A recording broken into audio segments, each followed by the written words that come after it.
Hey guys, and welcome to another Guiders Wilt-Shire video. I'm Luke, and this is another Marvel Mondays. Number 4 now? Is it 4? 3 or 4? 4, yeah, definitely 4. Third proper one, obviously because the first one was sort of an intro, so yeah, number 4. Another character review today. Hopefully at some point I'll get something else other than character reviews on, because I understand these might get a little bit boring if you know the game. Sorry, if you're new to the game, it's not so bad. If you know it, then you might want to see some new content such as bat reps or maybe tactical sort of videos. I'm working on it, trust me. So maybe in the near future something like that will happen. But for today, another character review, an Avengers model. I'm only going to do one model today, but here's a big one, probably the biggest, the Hulk, Incredible Hulk, Bruce Banner. Personally, my favourite character, probably one of my favourite models as well, looking at him. I've got him waiting to be built and painted and everything, but other projects I need to get done beforehand. So I can't wait to do him. As I said, favourite character, absolutely love him in the films, loved him in, I read a few comics as a kid, loved him in that. So I'm excited about this. As again, same sort of format as last time, I'm going to quickly run through the stat card with the card on screen now. Well, not now, but when I do it, probably for sort of a minute and a half, just I quickly run through it, and then I'll go into more detail. There is quite a bit to talk about with Hulk, so maybe this will be a longer video than expected. Apologise for my voice, a bit croaky. I got a bit of sore throat. I've recorded my hobby vlog as well, so voice, sorry about that. So we'll quickly run through his stat line. On he goes now.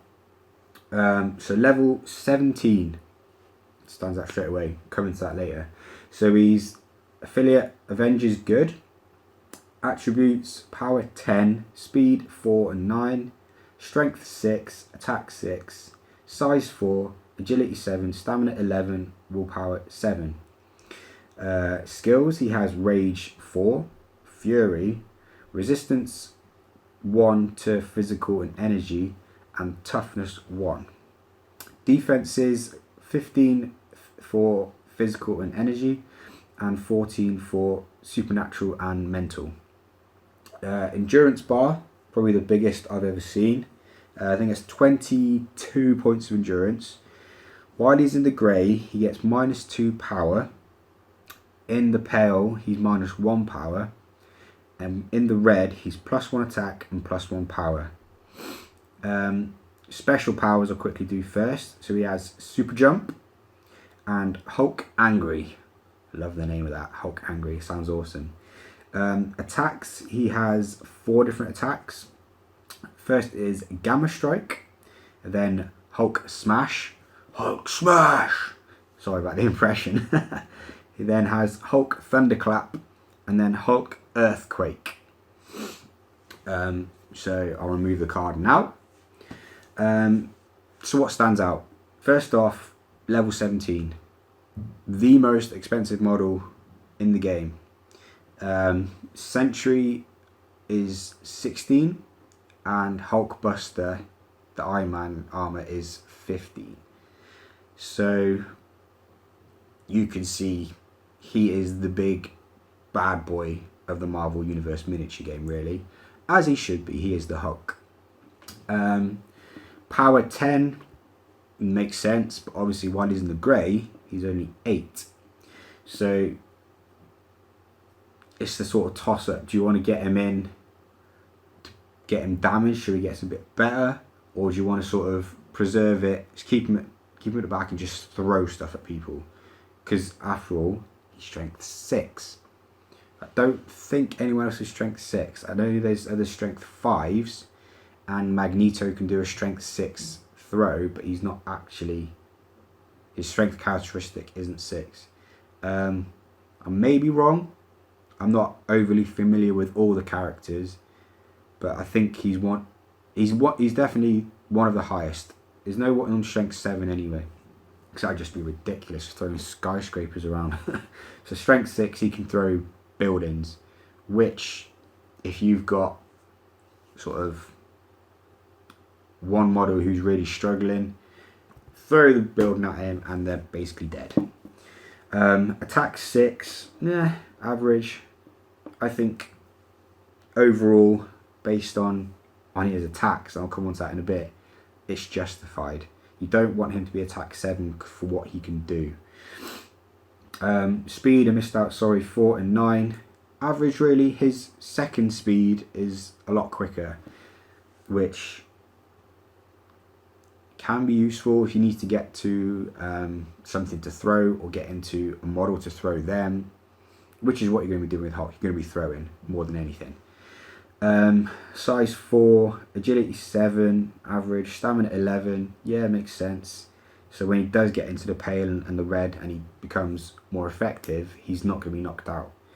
And willpower 7. Agility and willpower average. Agility maybe a little bit low for what can be done to him, sort of if there's a spray attack, or someone casts, not casts, but uses their ability, I can't remember what it's called, but they basically can't move unless you pass an agility test. If that happens, Hulk's in trouble. Not in trouble, but he can't do what he needs to do. So attributes across the board. Very happy with what he can potentially do with his strength and his power. Only downside, I'd say agility. Everything else is fine. Agility is probably too low for me, but he is big and he's bulky and all that lot, so it makes sense.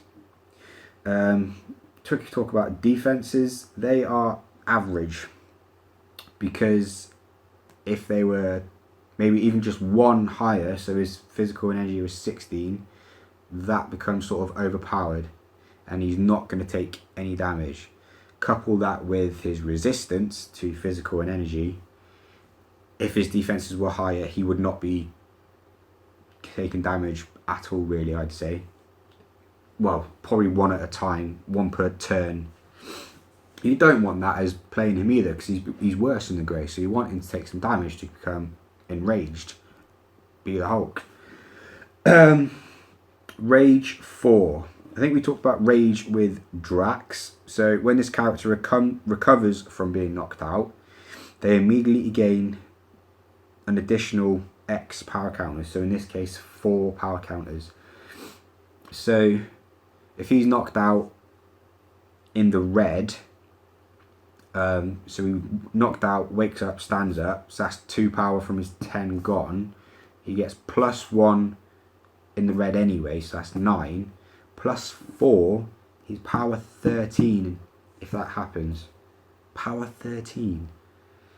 He can overload a throw with no problem, and then he can go on and move and do one of his attacks. Scary. Very, very scary. Next skill, Fury, which I again talked about with Drax, but I think I may have got it wrong last week, so I apologise for that. So once per game, at the beginning of this character's activation, this character can reduce all its defenses by 3 until their next activation. If used, the model gains +1 to attack damage, not very nice, +2 to its attack stat, so he's now attack 8, and an additional 3 power counters. So you want to get that off at the end of a turn and hope you get activation first next turn, so he's not losing his defenses. If that happens, Hulk is an absolute nightmare. He is going to be using his red attacks, which are seriously damaging to the opposing team, which I'll come on to in a minute, and he can be overloading a throw on a building with no worries about trying to no worries of not having enough power to do anything else. So he can still move about. He can go into another model and do an attack after he's already thrown and knock down a model, say. So Fury, as I've said, can be horrific if you're playing against it. Wonderful if you're playing with it. So we talked about resistance already. So that basically means any damage done by those types of attacks, so physical and energy, is reduced by 1. So at the most, a lot of the time, he's going to be taking 1 damage at a time. Probably 1 damage from a model per turn if everyone gangs up on him. Can be a bit of an issue, but in a bigger points game, you're going to have other characters to sort of tie up other enemy models. So resistance makes sense. Hulk, he can bullets bounce off him and everything like that. Toughness 1. I don't believe we talked about toughness. Toughness basically means the distance this character can be pushed or thrown is reduced by X inches. So reduced by 1 inch. If toughness lowers a push or throw distance to 0, they are no longer considered pushed or thrown. So with his size 4, if you've got someone who's, I think, similar strength or higher, such as maybe, I think Ares is strength 5 or something like that, that he's going to try and throw him, but he's not going to be going as far, which doesn't really come up too often in games, because Hulk's not going to be thrown, people are going to stay back from him, and he's not going to be pushed either. But it could be useful, who knows, but it makes sense for Hulk. So I'll do special, that was his skills, sorry, and we'll go on to his special powers next, because there's only 2. His first one, super jump, I mentioned. It costs 3 power and is a red power, so it can only once per turn, and it basically means displace this model up to 12 inches away. So if he does get into trouble for some reason, if he's surrounded or knocked out at one point and needs to get out of dodge, 12 inches away, beautiful. And I think that means you can then still move as well. I'm not sure. No, sorry, I'm getting that confused. Before you could, but now you can't, because otherwise you'd be moving 21 inches if you wanted to. I think I got that right. If not, let me know. That can be very useful if you want to either get him out of dodge or get him involved, get him into something he can throw or an enemy model that he can incapacitate quite easily. Very useful. You see it most games he's in.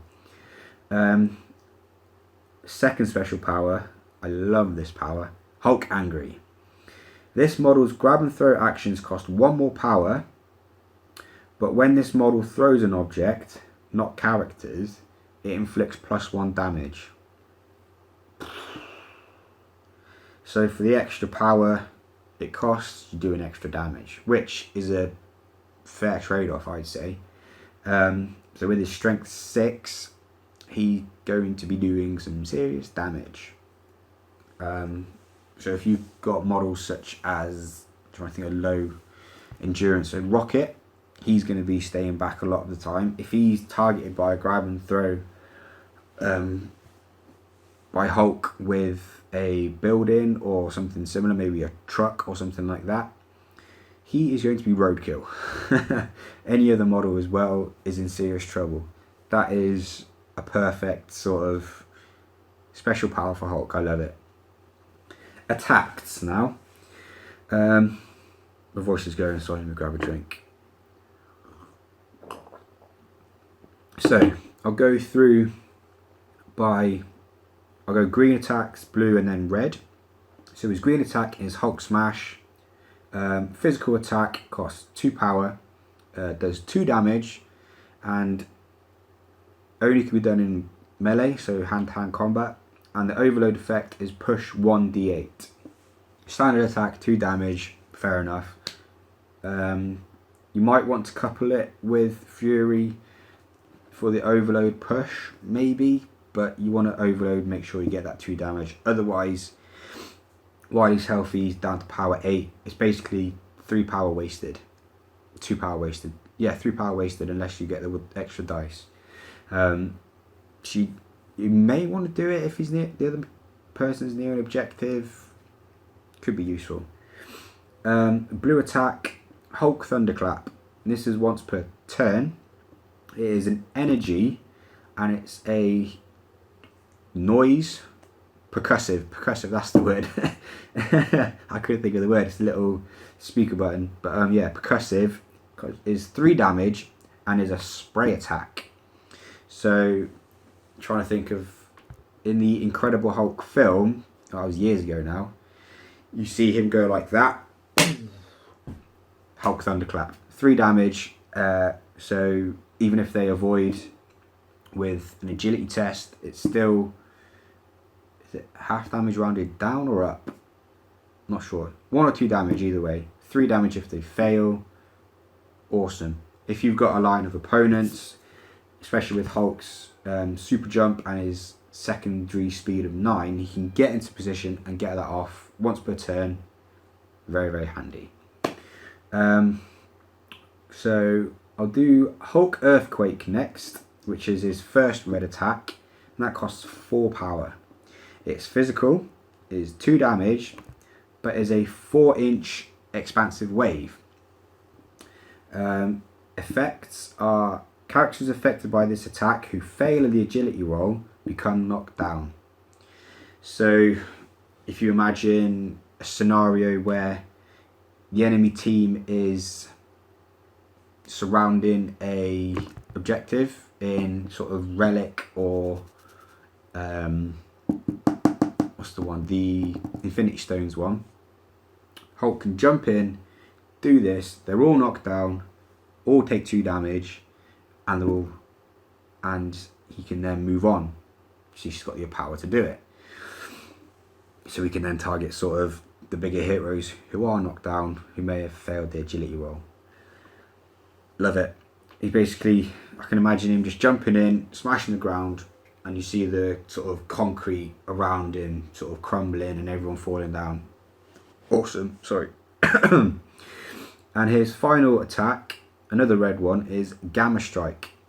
Now this costs 7 power. 7 power. So this is going to be done with when he's furied or raged or in the red. You don't want to be wasting 7 power, 8 if you're overloading on this. It is very useful though. It's a physical attack and it does 7 damage. 7 damage. Only done in close combat, and the effects are push D8. So this is very, very useful sort of turns 5 and 6 of the game. He can target a model carrying objective or the sort of target model that needs to be incapacitated. 7 damage. If he's furied, he gets the extra attack. Oh, it's horrific. I cannot wait to try that on a model that's sort of trying to flee, and Hulk, Gamma Strike, boom, dead. So I think, yeah, that's it for Hulk. As I said at the beginning, he is my favourite character and I cannot wait to get him built. With the models I've got, I can do my 50 level army will include him, the Avenger start set, and the Avenger team card, which I believe is an extra power to 3 characters. So I'm going to be giving that to Hulk, definitely. Probably Thor and maybe Captain America or Iron Man, not sure. Definitely not Black Widow, I don't think it'd be worth it. But any sort of Avengers army, maybe 40 levels and up, you're going to be seeing him, just because he's got that damage output, the survivability, and I think personally that he can be very good in objective games as well, controlling those. If you've got any opinions on him, let me know. If he's your favourite character as well, let me know. Team Hulk. But yeah, I think that'll be done for Hulk now. As I said, this was only one character and that's now 20-minute video. So this may be the format in the future where I'll be doing 1 or 2 characters depending on how much there is to talk about. I may do sort of the other Avengers characters next. They're my favourite faction. So I may be doing sort of Black Panther and Vision, sorry. People like that who are just Avengers. Not so much the dual affiliates. So I know Deadpool and Wolverine could be Avengers. I'm going to leave that. And I'm just going to do sort of anyone everyone who could be in an Avengers team who belong there, I think. So you'd have the blue Avengers logo on their card only. That's my thinking for the next few character reviews. If you've got any suggestions who you want to see, actually, if you want to see the other starter sets done first, let me know. But yeah, that's it for this video. If you've enjoyed it, make sure you comment, like, share and subscribe, and I'll be back very soon.